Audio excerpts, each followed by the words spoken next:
देखिए, रामपुर और आज़मगढ़ पार्लियामेंट के जो बाई इलेक्शन के नतीजे आए, उससे एक बात साफ जाहिर होती है कि समाजवादी पार्टी में ना तो काबिलियत है ना अहलियत है बीजेपी को शिकस्त देने के लिए।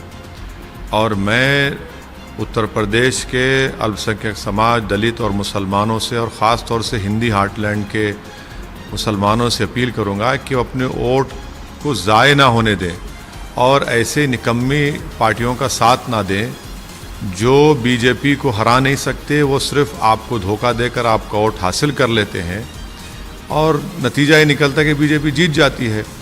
अब जब आज़मगढ़ में 2019 के पार्लियामेंट के चुनाव में अखिलेश यादव ने 1,60,000 की मेजॉरिटी से उस पार्लियामेंट सीट को जीता था, अब आप हार जाते हैं 8,000 वोट से। कौन जिम्मेदार है इसका? तो इससे बात साफ जाहिर हो रही है कि समाजवादी पार्टी में ना काबिलियत है, ना अहलियत है, ना ताकत है कि वो भाजपा को शिकस्त दे सकें। इसीलिए हम अपील करते हैं ख़ास तौर से मुसलमानों से कि अपने वोट को ज़ाय होने ना दें। और दूसरी बात यह है कि अब ये 2 आज़मगढ़ और रामपुर की पार्लियामेंट सीट से बीजेपी जीत गई, कौन जिम्मेदार है इसका?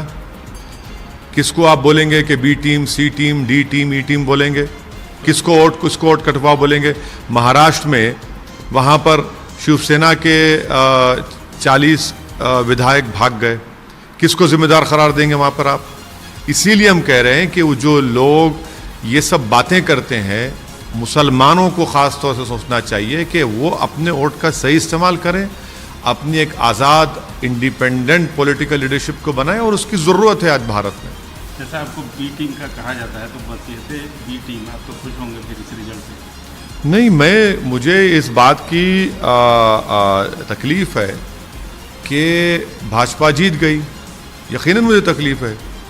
और मुझे पहले से अंदाज़ा था, बल्कि जो मीडिया के जानकार लोग हैं जो हमसे ऑफ द रिकॉर्ड बात किए थे, हमसे कह रहे थे कि नहीं हो पाएगा, समाजवादी पार्टी से नहीं जीत पाएंगे। इतना अहंकार अखिलेश यादव का कि जिस पार्लियामेंट सीट से उनके पिताजी एमपी थे, फिर वो बने, आप वहाँ पर जाते भी नहीं लोगों को बताने के लिए कि वो क्यों इलेक्शन नहीं लड़ रहे हैं। इतना अहंकार। यकीनन हमको तकलीफ है कि भाजपा जीत रही है, मगर भारत के और ख़ास तौर से उत्तर प्रदेश के मुसलमानों से अपील करें कि अपनी सियासी पहचान को बनाएं, अपने मुक़द्दर के फैसले खुद करेंगे आप। वरना आप इसी तरह होगा कि भाई पहले मुलायम सिंह, फिर अखिलेश, अब उनके चचाजाद भाई, अब दोबारा कौन आएगा? पर गुड्डू जमाली को वोट देते तो क्या हो जाता? क्या आसमान गिर जाता? और यादव वोट खुद डिवाइड हो गया वहां पर, और आप मुसलमानों को बोलते कि अरे भाजपा को हराना है। अरे भाई, आप नहीं हरा पाएंगे भाजपा को। हम ये बात विधानसभा के चुनाव में कह चुके हैं। मार्च में उसी पार्लियामेंट के क्षेत्र में आपने 4 या 5 विधानसभा जीती, आज आप हार गए। आप ये कहना चाहते हैं कि ये बीजेपी की जीत नहीं, अखिलेश के अहंकार की हार? दोनों भी है, दोनों भी। देखिए, बीजेपी भाजपा जीत रही इसलिए रही है क्योंकि इन पार्टीज में ना काबिलियत है, ना अहलियत है, ना वो करेज ऑफ कन्विक्शन जो बोलते हैं अंग्रेजी में, ना इंटेलेक्चुअल ऑनेस्टी को वो भाजपा को हरा पाएंगे। इसीलिए तो भाजपा जीत रही है। और मुसलमानों को डरा कर, फुसला कर और ये बताना चाहते हैं कि मुसलमान का गुलाम है। आप बताइए कैसे जीत गए वहां पर भाजपा? ये मेरा सवाल उन लोगों से जो मुझ पर उंगलियां उठाते हैं। आप बताइए कौन जिम्मेदार है उसका?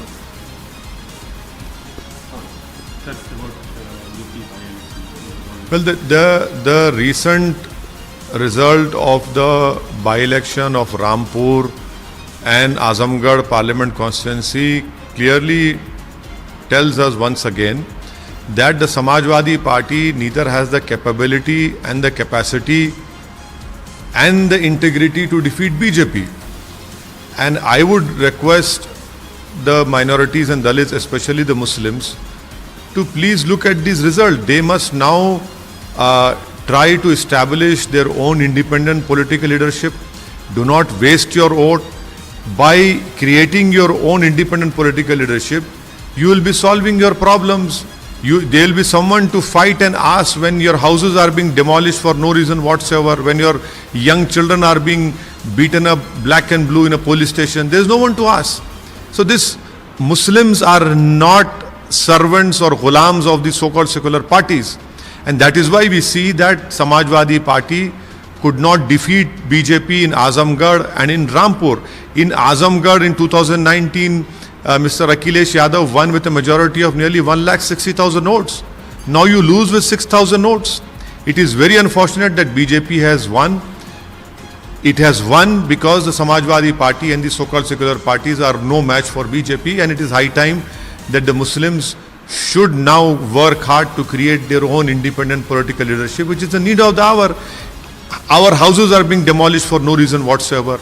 Our young children are being beaten up black and blue in police custody. So this is very important, and someone must stand up and raise these questions, which these secular parties will never raise this question. And the last important point, now who will be blamed for the victory of BJP?